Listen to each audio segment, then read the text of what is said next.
అధ్యక్ష, గౌరవ మంత్రివర్యులు నిన్న ఈ రోజు ఈ గంజాయి విషయం మీద చాలా విషయాలు చెప్పడం జరిగింది అధ్యక్ష.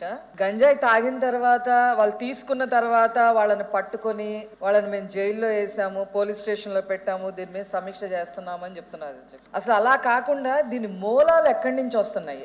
ఎందుకంటే అధ్యక్ష, గత వైసీపీ ప్రభుత్వం హయాంలో కర్ణాటకలో గంజాయి దొరికినా ఇది ఆంధ్రప్రదేశ్ నుంచి వచ్చిందని చెప్పేవాళ్ళు. ఎవరు? సాక్షాత్తు డిఐజీ లెవెల్లో ఉన్న పోలీస్ వాళ్ళే చెప్పేవాడు. ఢిల్లీలో గంజాయి దొరికినా ఇది ఆంధ్రప్రదేశ్ నుంచే వచ్చిందని చెప్పేవాడు. మహారాష్ట్రలో దొరికినా ఇది ఆంధ్ర నుంచే వచ్చింది అని చెప్పేవాడు. అంటే ఈ విషయం మామూలుగా ఒక క్వశ్చన్ ఒక ఆన్సర్ అనేది పరిమితం కాకుండా దీని సీరియస్నెస్ ఏ లెవెల్ వరకు మనం తీసుకెళ్లగలుగుతాము అనేది గౌరవ మంత్రివర్యుల్ని కోరుతున్నా అధ్యక్ష.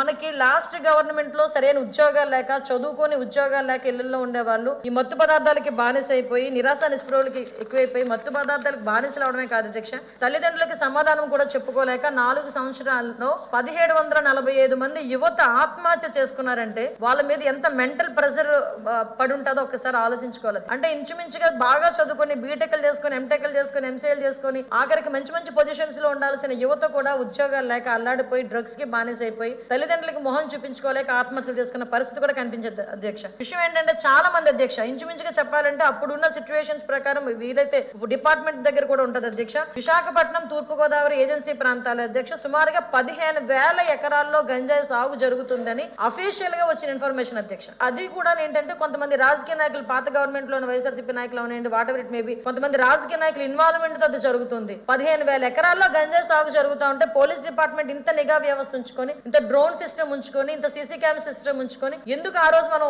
డిస్ట్రాయ్ చేయలేకపోయాం అధ్యక్ష? ఎందుకు కంట్రోల్ చేసుకోలేకపోయాం? దీని మీద దయచేసి నేను చెప్పేది ఒకటేనండి, అన్ని ఆర్గనైజేషన్స్ వాళ్ళు కానీ, అదేవిధంగా ఇప్పుడు women and child welfare, education department, అదేవిధంగా మేము హెల్త్ డిపార్ట్మెంట్, ఎక్సైజ్ డిపార్ట్మెంట్ అందరం కలిపి సబ్ కమిటీ మళ్ళీ కూర్చోబోతున్నాం అధ్యక్ష. యాజ్ ఎర్లీ యాజ్ పాసిబుల్ దీని మీద ఒక కంక్లూజన్ కి తీసుకొచ్చి ప్రతి ఒక్కరిని భాగస్వాములు చేసి, ఇందాక గౌరవ ఎమ్మెల్సీ గారు చెప్పినట్టుగా లోకల్ ఎమ్మెల్యేస్ ని కానీ, లోకల్ ప్రజాప్రతినిధులు కానీ ఇందులో ఇన్వాల్వ్ చేసి ముందుకెళ్తామని మీకు తెలియజేసుకున్నాను.